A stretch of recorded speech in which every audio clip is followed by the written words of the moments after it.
భారత ప్రజాస్వామ్యంలో ఇంకొక చిక్కుందండి. ఓటు పర్సంటేజ్‌కి, సీట్ల సంఖ్యకి ఎక్కడ కూడా పొంతన ఉండకపోవచ్చు. అంటే ఓటింగ్ పర్సెంటేజ్ కూడా తగ్గుతోంది కదా! కాదండి. తగ్గినా కూడా మీకు చెప్తాను ఇప్పుడు మీకు ఒక రాజకీయ పార్టీ ఉందనుకుందాం. మీరు ఒక రాజకీయ పార్టీకి నాయకులు అనుకుందాం. మీకు ఒక రాష్ట్రంలో 100 సీట్లు ఉన్నాయనుకుందాం. ఊరికే. ఆ 100 సీట్లలో మీకు ఒక్కొక్క నియోజకవర్గంలో, ఒక్కొక్క సీట్‌లో ఒక ఓటొచ్చి రాష్ట్రంలో మొత్తం మీద మీకు 100 ఓట్లొచ్చాయి. నేను కూడా ఒక రాజకీయ పార్టీకి నాయకుడిని. నాకు రాష్ట్రం మొత్తం మీద 50 ఓట్లే వచ్చాయి. మీకన్నా తక్కువొచ్చాయి. కానీ నా 50 ఓట్లు 5 నియోజకవర్గాల్లో ఉన్నాయి. అప్పుడేమవుతుందంటే నాకు 5 సీట్లొస్తాయి. మీకు 0 సీట్లొస్తాయి. అదే. అంచేత తక్కువ శాతం వచ్చినా కూడా ఎక్కువ సీట్లు పొందేటువంటి అవకాశం మన భారత ప్రజాస్వామ్యంలో ఉన్నటువంటి first past the post system ఉంది. అవును. Territorial constitution. అదే. దానివల్ల ఉండేటువంటి అవకాశం ఉంది. సరే అవన్నీ పక్కన పెడితే మనం మొత్తం మీద చూస్తే ఈసారి భారతీయ జనతా పార్టీకి గత 2 ఎన్నికల్లో వచ్చినటువంటి ఓట్ల శాతం కన్నా బాగా తగ్గేటటువంటి అవకాశం కనపడుతుంది. దానివల్ల సీట్లు కూడా బాగా గణనీయంగా తగ్గుతాయనేటువంటిది నా అంచనా. నేను చూస్తూ వచ్చినందువల్ల. ఇది ఒకటి. మరొకటేంటంటే చాలామంది భారతీయ జనతా పార్టీ నాయకత్వం కూడా వారికి 2014లోను, 2019లోను విజయం ఎందుకు చేకూరిందో వారు కొంత కన్ఫ్యూజన్‌లో ఉన్నారు. మీకు నేనెప్పుడూ చెప్తుంటానండి చాలామందితోటి. ఓటమి నుంచి అందరూ పాఠాలు నేర్చుకుంటారు. కానీ చాలా ముఖ్యమైనటువంటి విషయం ఏంటంటే గెలుపు నుంచి పాఠాలు నేర్చుకోవాలి. మనం ఇవాళ విజయం సాధించామంటే ఈ విజయం వెనకాల ఏముంది? ఏ కారణాల చేత సాధించాము అని. ఓడిపోతే అందరూ అనుకుంటారు. కూర్చొని అయ్యో ఎందుకు ఓడిపోయాను అనుకుంటారు. నెగ్గినప్పుడు కూడా అంతే నిష్టగా ఆత్మ పరిశీలన చేసుకుంటే పద్ధతి వేరుగా ఉంటుంది. ప్రయాణం వేరుగా ఉంటుంది. మీకు 2014 తీసుకుందామండి. 2014లో భారతీయ జనతా పార్టీకి అంత పెద్ద ఎత్తున మద్దతు ఎందుకొచ్చింది అనంటే అప్పటికి యూపీఏ 2 జనం దృష్టిలో బాగా అవినీతిమయమైపోయింది. రెండవది యూపీఏ 2లో అస్సలు ఏది కూడా కదలలేదు. పాలసీ పెరాలిసిస్ అనేవాళ్ళు. ఇదొచ్చేసింది. నిరుద్యోగం ప్రబలింది. ధరలు పెరుగుతున్నాయి. అప్పుడు గ్యాస్ సిలిండర్ ₹400 అంటే అమ్మో ₹400 అనుకున్నారు. ఇవన్నీ జరగడం ఒకటి. అవినీతిలో కూరుకుపోయింది అనేటటువంటిది అది కాగ్ రిపోర్ట్ కావచ్చు, ఇంకోటి కావచ్చు, సిడబ్ల్యూజీ కావచ్చు, 2జీ కావచ్చు, మరొకటి కావచ్చు. ఇవన్నీ పెద్ద ఎత్తున వచ్చేసాయి బయటికి. జనంలో ఇంత అవినీతిమయమైపోయినటువంటి ప్రభుత్వాన్ని మనం ఓడించాలి అనే సంకల్పం వచ్చింది. ప్రభుత్వ వ్యతిరేకత పెద్ద ఎత్తున పెరిగింది. అదొక కారణం. పెరిగినప్పుడు అది బలమైన కారణం. పెరిగినప్పుడు నేను గుజరాత్ని చాలా చక్కగా తీర్చిదిద్దుతున్నాను అని ఒక చక్కగా మాట్లాడేటటువంటి ఒక నాయకత్వం ముందుకొచ్చి నేను మీ అందరికీ కూడా ప్రత్యామ్నాయం అనేటప్పటికీ జనం అటువైపు చూశారు. మోడీ వైపు చూశారు. అప్పుడు మోడీ గారిది భారతీయ జనతా పార్టీది ప్రధానమైనటువంటి నినాదం ఏమిటంటే అవినీతి రహితమైన పాలన అందిస్తాము. ఈ పాలసీ పెరాలిసిస్ లేకుండా చేస్తాము. ఉద్యోగాలు దాదాపుగా సంవత్సరానికి 2 కోట్ల ఉద్యోగాలు కల్పిస్తాము. నిరుద్యోగం బాగా ప్రబలినప్పుడు ఇవన్నీ చేస్తాము. రైతుల ఆదాయాన్ని రెండింతలు చేస్తాము అనే రకరకాలైనటువంటి నల్లధనాన్ని వెనక్కి పట్టుకొస్తాము. ఒక్కొక్క ఖాతాలను 15 లక్షల నుంచి 20 లక్షల రూపాయలు వేస్తాము. ఇవన్నీ చెప్పడంతో, అందంగా చెప్పడంతో, ఆకర్షణీయంగా చెప్పడంతో, అందరికీ నచ్చేలా చెప్పడంతో అటువైపు జనం చూశారు. ఇంకొకటి కూడా ఉంది అక్కడ. ఆ రోజు భారతీయ జనతా పార్టీ నాయకత్వం ముఖ్యంగా నరేంద్ర మోడీ వారు ఏం చెప్పారంటే ఈ దేశంలో ఘర్షణ పోరాటం హిందువులకి ముస్లింలకి మధ్య కాదు, హిందువులు ముస్లింలు కలిసి నిరుద్యోగం మీద పేదరికం మీద పోరాటం చేయాలి. పోరాటం అనేది నిరుద్యోగం మీద, ధరల పెరుగుదల మీద, పేదరికం మీద హిందువులు ముస్లింలు కలిసి చేయాల్సిన పోరాటం అన్నారు. అది కూడా అంటే అప్పుడు కమ్యూనల్ ఎజెండా లేదు. మతపరమైనటువంటి ఎజెండా లేకుండా కరప్షన్ మీద, ఉద్యోగాల మీద, రైతుల ఆదాయాల మీద, నల్లధనం మీద, అవినీతి మీద, వాటి మీద వచ్చినటువంటి సమర్థన 19లోనేమో పుల్వామా, బాలాకోటు, తర్వాత ఇవన్నీ వచ్చినటువంటి సమర్థన.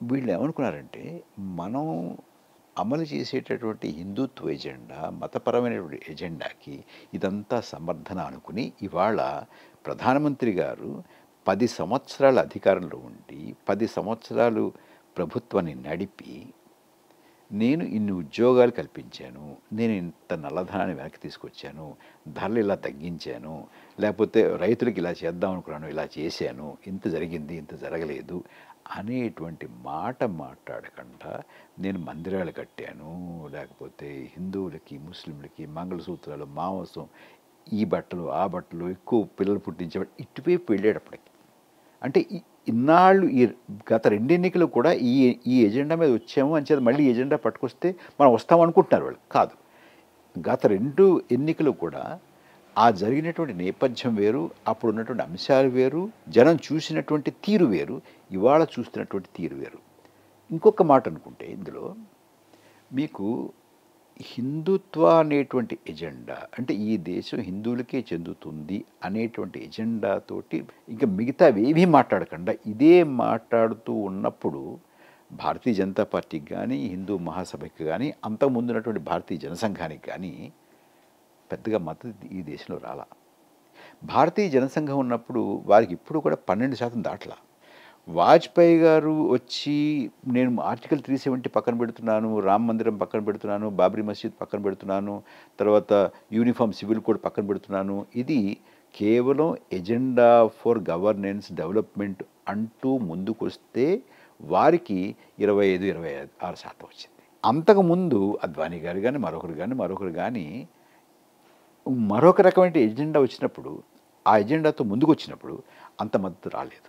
సో ఇవాళ ఉన్నటువంటి నాయకత్వం బహుశా కొంత కన్ఫ్యూజన్లో ఉన్నారు. మనం ఈ మాట మాట్లాడితే మనకు బలం వస్తుంది అనేటువంటి భ్రమలో ఉన్నట్టున్నారు. ఈ మాట మాట్లాడితే మనకి బలం వస్తుంది, ప్రజలు హర్షిస్తారు, మనకు అండగా నిలుస్తారు అనేటువంటిది వారికి ఉన్నటువంటి భ్రమ. 14-19లో అలా జరిగిందేమో అనేటువంటి ఒక భ్రమలో ఉన్నారు. అది కాదు.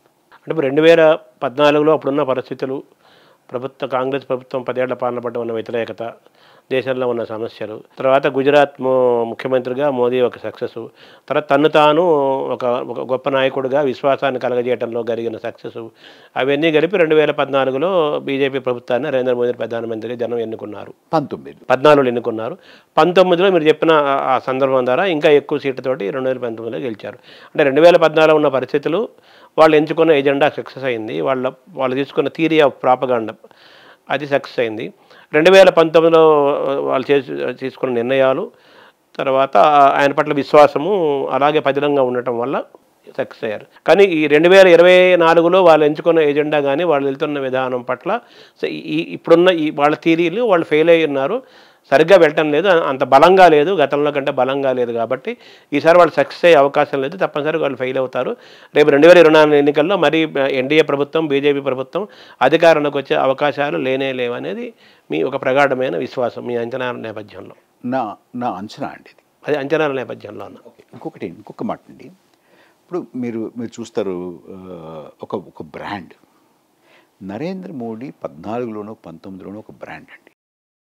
అయితే బ్రాండ్ వచ్చినప్పుడు అండి మీకు కూడా తెలుసు, బ్రాండ్ మనం ఎంత ఇది ఇలా చేస్తుంది, అలా చేస్తుంది, ఇది సర్వరోగ నివారణి అంటూ మనం పెద్దగా ప్రొపగండా ఇచ్చాము. అప్పుడు నిజంగా సర్వరోగ నివారణేమో, ఇదేదో మనం తెచ్చుకుంటే బాగుంటుంది అనుకుంటారు. కానీ తెచ్చుకొని చూసిన తర్వాత అది సర్వరోగ నివారణ కాదు, ఇది సరిగ్గా పనిచేయడం లేదు, ఇది మాటిమాటికి ఆగిపోతుంది, వాళ్ళు చెప్తున్నది వేరు, ఇక్కడ ఉన్నది వేరు అనేటువంటి మాట నెమ్మదిగా తెలిసిన తర్వాత మీకు బ్రాండ్ వాల్యూ పడిపోతుంది. అంటే పెర్ఫార్మెన్స్కి పబ్లిసిటీకి మధ్య బాగా అంతరం ఉందనుకోండి. ఇవాళ నరేంద్ర మోడీ గారి పరిస్థితి అది.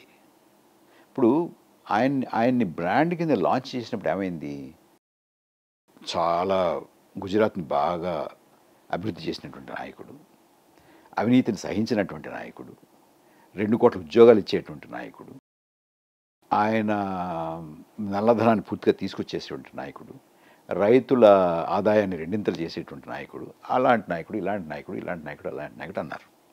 ఇప్పుడు అవి ఏవి కూడా మనకి కార్యరూపం దాల్చలేదు. అంటే మోడీ యొక్క బ్రాండ్ యొక్క విలువ పడిపోయింది అంటారు మీరు? పడింది. ఇంకోటి కూడా ఉంది శర్మ గారు ఇక్కడ. ఇప్పుడు అడుగుతున్నారు, మరి ఉద్యోగాలు ఏవి, ధరలు అదుపులో లేవే, 2 కోట్ల ఉద్యోగాలు ఏవి, ధరలు అదుపులో లేవు, మరి మా ఆదాయాలు ఏమిటి, వ్యవసాయం ఎలా ఉంది, వ్యవసాయం ఎలా ఉంది, ఈ రకమైన మాటలు వినపడుతున్నాయి. ఒకటి.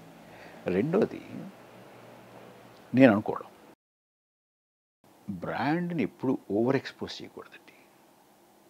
ఎందుకో నాకు అనిపించింది, నరేంద్ర మోడీ గారు చాలా తెలివైన వారు, ఆయనకు మంచి ఆయన ఇదంతా నడిపేటువంటి ఒక యంత్రాంగం కూడా ఉంది. వాళ్ళందరూ కూడా ఎక్కడో చిన్న పొరపాటు ఏం జరిగిందంటే, జరుగుతోందంటే ఓవర్ ఎక్స్పోజర్. మీరు ఎక్కడైనా చూడండి, టెలివిజన్ పెడితే ఆయనే వస్తారు, రేడియో పెడితే ఆయనే వస్తారు, ఫోన్ ఎప్పితే ఆయనే వస్తారు, పేపర్లో ఆయనదే ఉంటుంది. మీరు పెట్రోల్ కొట్టించడానికి వెళ్తే హోర్డింగ్ అదే ఉంటుంది, ఎయిర్పోర్ట్లో అదే ఉంటుంది, మరో చోటుకి వెళ్తే అదే ఉంటుంది, యూట్యూబ్లో అదే ఉంటుంది, ట్విట్టర్లో అదే ఉంటుంది, ఇంకో చోట అదే ఉంటుంది, ఇంకో చోట అదే ఉంటుంది. ఓవర్ ఎక్స్పోజ్ అయిపోయి నేను కొంతమంది మామూలు మధ్యతరగతి వాళ్ళు అబ్బా మళ్ళీ వచ్చిందా మార్చు, ఛానల్ మార్చు అనేటువంటి పరిస్థితికి వచ్చేసింది. అంటే అంత ఓవర్ ఎక్స్పోజర్ ఒక పక్క, అంత పబ్లిసిటీ ఇచ్చినటువంటి బ్రాండు డెలివరీ చేయకపోవడం మరో పక్క. ఈ రెండు చూసుకుంటే ఆయన చెప్పిన దానికి, ఆయన చేసినటువంటి వాగ్దానానికి, ఆయన చేసినటువంటి పనులకి బాగా అంతరం ఉండడంతో మీకు చాలా ఇబ్బందులు పడేటువంటి అవకాశం ఉంది. ఇంకొక పాయింట్ కూడా ఉందండి. వీరు ఏమనుకున్నారంటే, అయోధ్యలో రామ మందిరాన్ని కనుక మనం ప్రాణప్రతిష్ఠ చేసి దాన్ని ప్రారంభోత్సవం చేస్తే ఇక అసలు దేశంలో ఒక రకమైన ఊపు వచ్చేస్తుంది అనేటువంటి అంచనా వేశారు. కానీ అది ఎక్కడ కుదరలేదు. అంటే ఇప్పటిదా జరిగిన ఎన్నికల్లో అది ఏం పనిచేయలేదంటారా ప్రభావితం? మీరు కూడా చూడండి, మీ వీక్షకులను కూడా అడుగుతాను. జనవరి 22న జరిగిందండి. జనవరి 22కు ముందు మోడీ గారికి ఓటు వేయనటువంటి వారు, భారతీయ జనతా పార్టీకి సమర్థన ఇవ్వనటువంటి వారు, 22 తర్వాత అమ్మా ఇన్నాళ్ళు వేయలేదు కానీ ఇది చేశారు, ఈ వైరస్ వేయాలి అనేటువంటి వాళ్ళ కోసం నేను బాగా వెతుకుతున్నాను సార్. అలాంటి వాళ్ళు ఎవరు కనపడలా. వేసినటువంటి వారు, ఇప్పటికే సమర్థించేటువంటి వారు, మద్దతుదారులు మాత్రం చాలా ఉత్సాహంగా ఉన్నారు. అది కాదంటారు నేను. కానీ కొత్తగా దానివల్ల వచ్చి చేరినటువంటి ఓటు సుమారుగా 0 అనేటువంటిది నా అంచనా. అంటే మామూలుగా మీరు చెప్తున్నారు మోడీ యొక్క బ్రాండ్ పడిపోయింది, ఆయన ఏదైతే ప్రామిస్ చేశాడో అవి ఏమీ చేయలేదు, నెక్స్ట్ అతన్నైతే ప్రజలు ఏ విధంగా ఊహించారో, ఏదైతే ఆశించారో, విశ్వసించారో అవేమీ జరగలేదు. ఒక రకమైన నమ్మకంతో, ఒక రకమైన విశ్వాసంతో, అక్కడున్న పరిస్థితులు బట్టి, కొన్ని ప్రభావాల వల్ల, వాళ్ళ మార్కెటింగ్ స్ట్రాటజీస్ వల్ల, ప్రమోషనల్ యాక్టివిటీస్ వల్ల ఇప్పటిదాకా 2019 దాకా జరిగింది. కానీ ఇక్కడ అది మొత్తం ఆ రంగు వెలిసిపోయింది, అసలు రంగు బయటపడింది, ఇప్పుడు ఏం లేదు అనేది మీ మాటల ద్వారా మీరు సంకేతం ఇస్తున్నారు. అయితే